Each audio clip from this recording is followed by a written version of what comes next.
Hello, welcome to the Do-It-Yourself channel. Today I will show you how to set up a color filter shortcut using our volume up and down keys in Samsung Galaxy Z Fold5. To set up this shortcut we have to go to Settings, then we are looking for accessibility options, and under Advanced Settings menu we have volume up and down buttons. Right now we have extra dim function under this shortcut. Let's turn it off and let's use our color filter option. So let's try it out.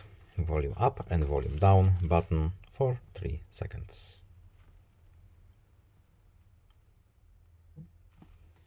Yes, it's working. I hope this video was helpful to you. Please leave a like and subscribe. Have a nice day and see you in the next video. Goodbye.